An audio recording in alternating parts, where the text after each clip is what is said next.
నేను ఈరోజు అవిసె గింజల లడ్డు చేసి చూపిస్తున్నా. అవిసె గింజలు 150 గ్రామ్స్, నువ్వులు 150 గ్రామ్స్, 200 బెల్లము, గోధుమ పిండి 100 గ్రామ్స్, పల్లీలు 50 గ్రామ్స్, జొన్నలు 25 గ్రామ్స్. జొన్నల్ని ఫ్రై చేసి పెట్టుకున్నా. ఏలకులు 3, నెయ్యి, గోంద్ కొంచెము, బాదాము 50 గ్రామ్స్, కాజు 50 గ్రామ్స్. ముందుగా స్టవ్ వెలిగించి ప్యాన్ పెట్టుకుంటున్నాను. ఇప్పుడు అవిసె గింజలు ఫ్రై చేసుకోవాలి.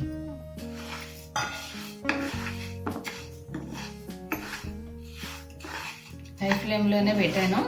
ఇప్పుడు అది చిటపటలాడేటప్పుడు లో ఫ్లేమ్లో పెడతామంట. ఇప్పుడు లో ఫ్లేమ్లో పెట్టాను.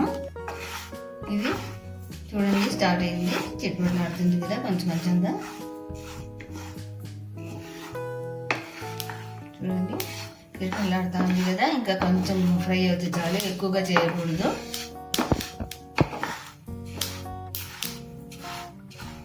ఇప్పుడు తీసేస్తున్నా, ఒక బౌల్లో తీసుకుందాము.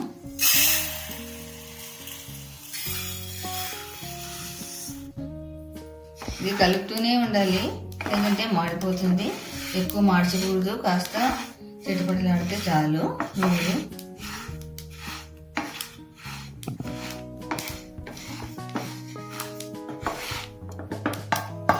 ఇది మాత్రం అవుతే చాలు.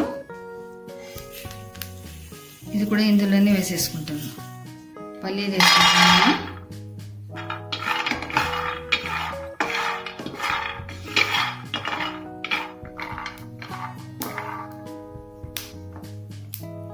అయిపోయింది, తీసేస్తున్నా.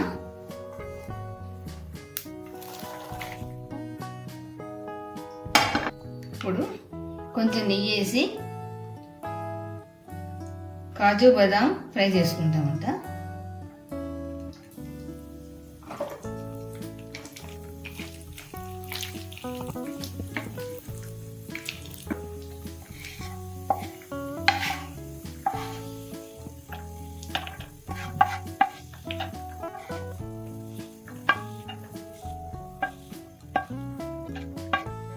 బాదాం వేస్తున్నాను. చిన్న చిన్న ముక్కలుగా నేనే చేసుకున్నాను.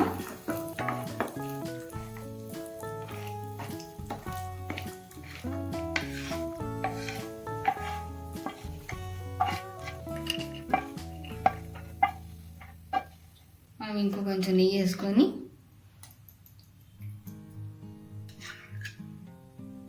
గోధుమ పిండి వేస్తున్నా ఇందులో.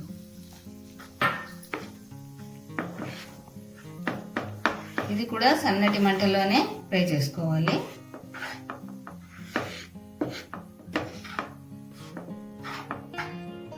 లో ఫ్లేమ్లోనే పెట్టి ఇలాగే ఫ్రై చేసుకోవాలి. కొంచెం కలర్ తిరిగితే చాలు. నెయ్యి తక్కువ అయితే నెయ్యి మళ్ళీ వేసుకోవచ్చు మీరు ఇందులో. ఇప్పుడు స్టవ్ కట్టేస్తున్నా. ఇది చల్లారనిస్తామంట. గింజలు కూడా మనం ఫ్రై చేసుకున్నాం కదా, ఇవి కూడా చల్లగా అయ్యేంత వరకు ఉంటామంట. మిక్సీలో వేసుకోవాలి కాబట్టి కొంచెం చల్లగా కావాలి. ఇప్పుడు మనం ఫ్రై చేసుకున్నవన్నీ చల్లగా అయిపోయింది. మిక్సీలో వేస్తామంట.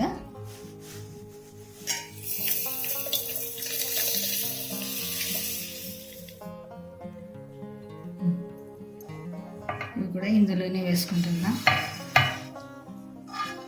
ఈ బెల్లము,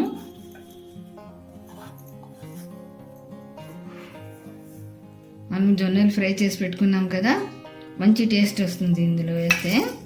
ఏలకుల పొడి, గోందు ఫ్రై చేసుకున్నాను, నెయ్యితో ఫ్రై చేసుకున్నాను కాబట్టి ఇది కొంచెం వేసేస్తామంట, పొడి పొడిగా ఉంటుంది.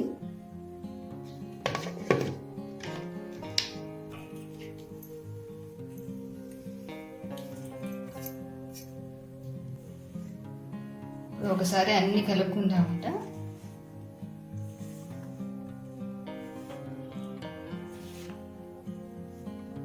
ఫ్రై చేసుకున్న బాదాము, కాజు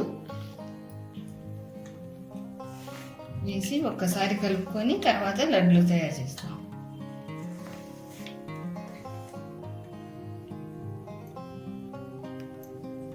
ఇప్పుడు లడ్లు ఇట్లా కట్టేయండి. బాగా చిన్న చిన్నగానే చేయండి. రోజుకు ఒక్కటి తింటే చాలు.